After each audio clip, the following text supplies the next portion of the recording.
Bismillahirrahmanirrahim. Pada pertemuan kali ini kita akan memasuki bab yang kedua tentang perkembangan model atom. Nah, perkembangan model atom ini akan dua subbab penting yang dibahas, yaitu perkembangan model atom sendiri dan struktur atom. Nah, pada hari ini kita akan membahas perkembangan model atom. Ada 5 perkembangan model atom hingga saat ini. Nah, kita akan memasuki yang pertama. Yang pertama itu adalah tentang teori atom Dalton. Menurut Dalton, atom adalah bagian terkecil penyusun materi yang tidak dapat dibagi-bagi lagi. Nah, atom-atom suatu unsur yang sama mempunyai sifat yang sama, sedangkan atom-atom unsur yang berbeda memiliki sifat yang berbeda pula. Misalkan kita punya atom oksigen, atom-atom oksigen karena unsur oksigennya sama berarti sifatnya sama. Kalau atom oksigen dengan atom besi, nah karena unsurnya beda, sifatnya beda. Nah, pada reaksi kimia terjadi penggabungan atau pemisahan atom. Nah, model atom Dalton seperti ini. Bulat seperti bola penjal. Nah, sedangkan dia memiliki kelemahan. Yang pertama tidak dapat menjelaskan sifat listrik materi. Yang kedua tidak dapat menjelaskan cara atom saling berikatan. Yang ketiga tidak dapat menjelaskan perbedaan antara atom unsur yang satu dengan unsur yang lain. Misalkan ada atom oksigen dengan atom besi, itu tidak bisa dibedakan ya, gambarnya hanya seperti bola penjal seperti ini. Yang kedua ada teori atom Thomson. Thomson ini melakukan percobaan sinar katoda. Percobaannya seperti ini. Jadi sini ada sinar katoda dialirkan ke dalam ruang hampa. Di sini sinar katodanya masuk ke sini. Nanti dia ternyata di sini ada kutub negatif dan kutub positif. Sinar dari atom ini dia akan terbelokkan ke kutub positif. Dari sini bisa dijelaskan karena berdasarkan percobaan ini Thomson menjelaskan bahwa ternyata atom itu bermuatan negatif katanya. Jadi atom bola penjal yang intinya bermuatan umum dia bermuatan positif dan memiliki elektron. Nah, kenapa dia memiliki elektron? Karena dia ternyata terbelokkan ke kutub positif. Nah, penggambaran seperti ini seperti roti kismis. Jadi ini rotinya, ini kismisnya. Secara keseluruhan atom bersifat netral. Kan ini positif, negatifnya menempel-nempel. Ini kekurangannya. Pertama, tidak dapat menjelaskan susunan positif dan negatifnya di mana.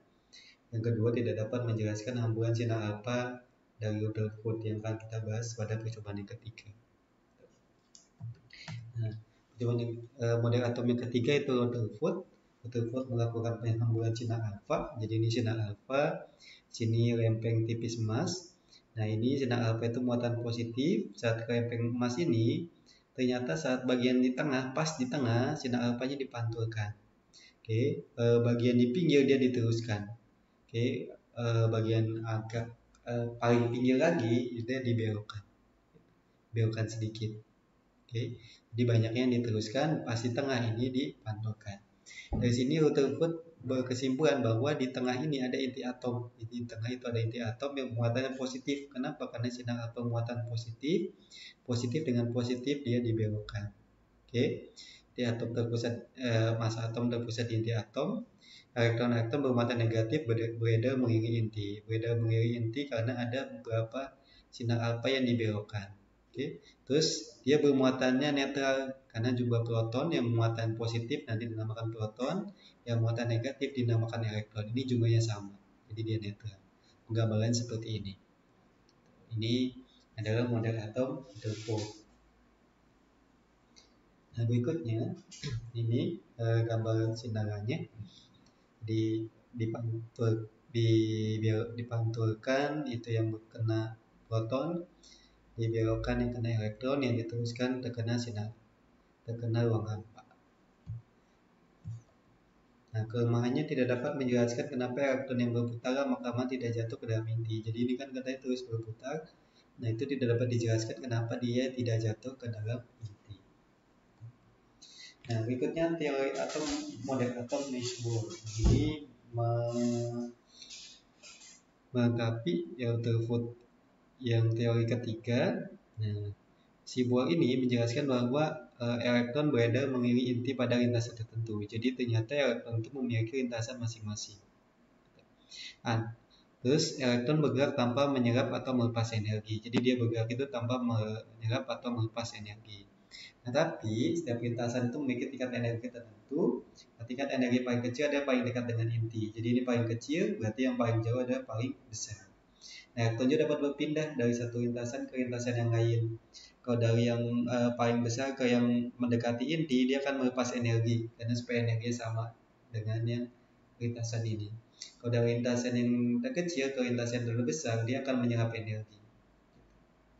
Oke.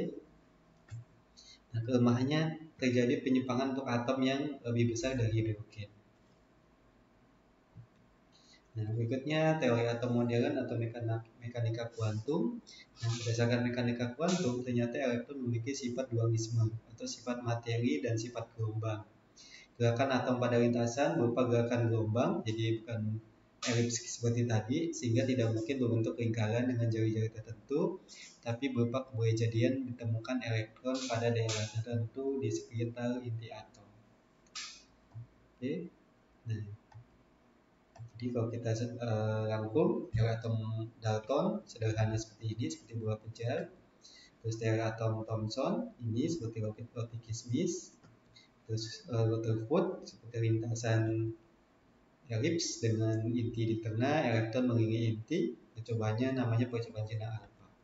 Terus teori Bohr, lintasannya ternyata punya energi tertentu, elektron bisa pindah dari satu lintasan ke lintasan yang lain. Nah, mekanika kuantum ini sifat dualisme, jadi atom itu memiliki sifat materi dan sifat gelombang, terus kebolehjadian ditemukan yang itu. Oke, semoga bermanfaat.